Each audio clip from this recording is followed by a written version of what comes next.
Good afternoon, Black Diamond members, and welcome to our fifth segment of Mondays with Martin. We're back out here quickly at the seventh green. In our prior show, if you remember, this bunker here was merely just a hole with some sand dug up, and it didn't really look like much. But as you can see now, all the way over here, melding right into this bunker and going up around the right side of the green, it's all one nice, beautiful bunker now. Thought it all in and around it, and you'll see from our drone shots that it encompasses the entire green behind number 7 here. So now it beautifully fits inside here next to this bunker. You come up, and it sometimes now will require a carry to anything left of this green center. You'll have to carry this bunker right here. But you can now see with the grass in how you can run a ball off the right side onto the green's right side, and it will feed onto the green. A green which has now been freshly seeded with rye. All the greens on the ranch course now have been overseeded with the ryegrass in the process of now growing in. You'll be able to see how much smaller now, though, the green really is from a standpoint of what it used to be, roughly 20 yards. So quickly, what we wanted to do is show you the expediency, the efficiency, and also the beauty of these bunkers that Trip Davis and the team are providing all us members here at Black Diamond. We're going to jump over to number 8 real quick before we give you a little surprise after number 8. Be back soon. We're back. We're here at number 8, and wow, let me tell you, that's the word that comes to my mind. Wow. This is and will be our signature bunker on the ranch golf course for sure. Number 8, the par 3, Trip Davis has come in and created an absolute masterpiece. This bunker here spans 40 yards from top to bottom.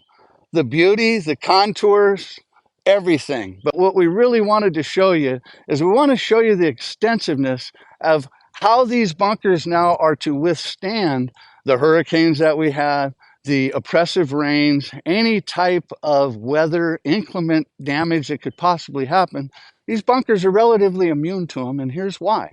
You look inside here and you see, I could sleep in here tonight. I just throw a blanket over me and I could spend the night in any one of these crevices that entail the drainage system in our new bunkers. And with this bunker being the Titanic of bunkers for us here at Black Diamond, you can see all of the extensive drainage that goes on. And so when we've had these weather conditions, you haven't seen any damage in the bunkers. But this was an ideal situation to show you the infrastructure part of the drainage and how and why these bunkers are going to be proved to be such beautiful pieces of work and art, but also maintain their beauty and maintain their quality because of the drainage system underneath. But getting back to the bunker itself, this bunker, as I said, runs 40 yards from front to back, and it spans probably 20 yards wide, and it is just a magnificent piece of artwork here. It takes you all the way up the left side of the green. You will see from the drone shots that Escalante and the team, again, it sounds like a broken record, but have wrapped the bunker green and the grass all the way up around the green. And then as you can see now, as we come down towards another one of our beautiful lakes here, they've taken the sod and they've wrapped it all the way around the front of the green. And so now again, in situations where you were down here before, you'd be fighting off a lot of different lies and situations. Now look at this. It's just beautiful. It's expansive. Leads you right up to the green up in here. They've taken the sod around where this second bunker is over here to the right. Another stellar Davis bunker right here, as you can see. And to give an example of how big the left bunker is, the left bunker is probably 7 times bigger than this bunker. I could be wrong, it could be 8, but at least 7 times bigger than this bunker is that bunker over there. That is truly, as I said, our signature bunker, and is going to be a beautiful, beautiful golf hole once all the rye is grown in. Again, number 8 green, along with all the other greens on the ranch, have been overseeded with the fresh rye. The golf course is going to be closed until hopefully early November when we would open up the ranch. And then also, additionally, we're going to have cart pass only on the quarry, which is going to open up a week early, which I believe everybody read in the newsletter on Friday. So things are going well here at the ranch. We have a special surprise coming up for you. We're going to take another break and come back and give you another last special feature for this Monday. Welcome back, members. The bonus segment of Mondays with Martin. Standing here on the first hole of the quarry, and for those members that have met me, you know that I definitely have a face for radio. So what we decided to do today, like Marlon Perkins in Mutual of Omaha's Wild Kingdom, is we're going to take you down the front nine and the fairways and the greens of the quarry, which is about to open next week on the 5th. It'll be cart pass and roughs only, and that'll be on only the side that the cart path, that's the rough you can go in. If you hit it in the opposite rough on the other side of said fairway, you have to walk across and play it out of that rough and then walk back. So as we keep the carts off the fairways, let the seed really germinate and set in. We're ahead of schedule. That's why we were able to open the course a little early. But as you can see from this tour, it's going to be a beautiful, beautiful golf course. We're going to bring you the front nine this week, and then we're going to bring you, of course, our crown jewel, the back nine, next week. But here we are on number one of the quarry. We're going to take you around this tour, and hopefully you have a great time enjoying this aerial view of the front nine of the quarry. And we're off. Our first hole at the quarry is a downhill par 4 of 424 yards, a slight dogleg left. A green, which plays 31 yards deep, runs vertically to the first fairway, as you can see, which is so beautifully striped, leading up to the front. It's well guarded in the front third by the bunker on the left. The second shot plays level, and the tee shot plays about 10 or 12 yards downhill. A beautiful hole. We are at number 2, a straightaway 415-yard par 4. It's a very challenging hole, 273 from the back cut to carry that middle fairway bunker in the middle of the fairway. Roughly 25, 26 yards to the right and 35 yards to the left of it, so it's a very fair driving hole. But your second shot is one of the more challenging.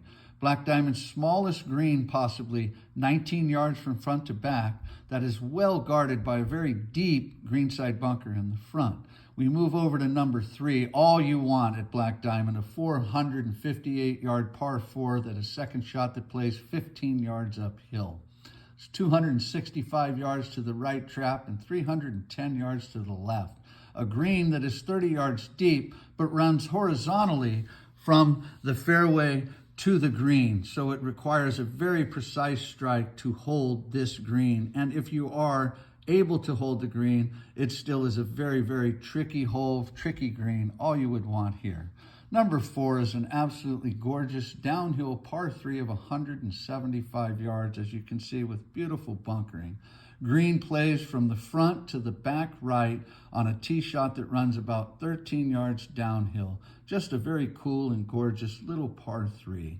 We meander over to number 5, one of Black Diamond's stellar par 5s, 577 yards of brute strength. You hit down the fairway, as you see, with a downhill tee shot about 10 yards. It's 300 yards to cover that tree that you're looking at on the right side from the back cut. As you saunter on down to this double dogleg, it moves to the right and then moves around that grove of trees there to the left. You can see this is just a beautiful, beautiful par 5. After 2 good shots, the second, which is a very precise layup short of those bunkers on the left, you come and hit your third shot up to a very, very quick and challenging green that also runs a bit horizontally from the fairway. Just a great par 5. Here we are at number 6, a 458 straightaway yard par 4 that is very, very challenging. It's 284 yards to the right trap and 300 yards that you see to that tree on the left side that guards the left side of the fairway. Second shot plays downhill to a bunkerless green, but one of Black Diamond's more challenging. Very severe green from the right going all the way down to the front left, requires precision. Number 7 is the quarry's drivable par 4 of 339 yards. The carry there is 259 yards over the trap, 315 to the front of a green that is 27 yards deep. A very nice drivable par 4 here at Black Diamond number 7. We move over to number 8, another one of Black Diamond's fantastic par 3s. This one is a beast. It measures 225 yards from the back tees, placed slightly downhill 6 or 7 yards, well guarded up front left by a couple bunkers. This green runs 35 yards deep from the front to back left. And then number 9, a beautiful, beautiful par 5, as you can see as we are cruising you along the water's edges. I'm going to bring you up to show you this hole. It's 260 yards to carry all of this beautiful vastness of water to an uphill second shot of almost 20 yards, well bunkered left and right on this, 317 to the left, 302 to the right bunker. Your second shot, as I said, goes up 20 yards to a very, very challenging bunker with some severe slopes. As you can see, it's beautifully guarded by a bunker right up front that requires carry to anything from the center and left, and then a right greenside bunker. We hope you've really enjoyed this tour of this front 9. We hope you enjoyed today's bonus footage in segment 5 of Mondays with Martin. As you can see, it's exciting times here at Black Diamond. Escalante Golf has brought in Trip Davis, Ben Nolan, Mike Pierce, Chris Major, Dave McQuaid. The team is solid. The team is working hard, endlessly, every single day. Everything is beautiful. You've seen the fairways, the greens, lush and ready to be played on even sooner than we thought. So things at Black Diamond right now are really going fantastic. The ranch course is going to be closed for the entire month of October. And what really they're asking is that there's absolutely no traffic at all on the course. If you can come out on the back through your houses, as some members can because of where they live, would be preferred, actually strongly encouraged not to do that. Just staying off the course completely. The extensiveness of the rye that's been laid and the importance, as Mike Pierce and the crew have already said in the newsletter, of completely staying off that course is of the utmost importance. So if we could show those folks the respect to not be on that course for the month of October, I think come November, everybody's going to be really, really happy. We'll have 36 holes to play. The Highlands will be in the process of being seeded, and then it'll be open a few weeks later, and we'll have 45 wonderful, lush holes of golf through our busy season for everybody and their guests to enjoy. I can't wait to talk to everybody the following week, where we'll have segment number 6 of Mondays with Martin. Everybody have a great week. See you next Monday.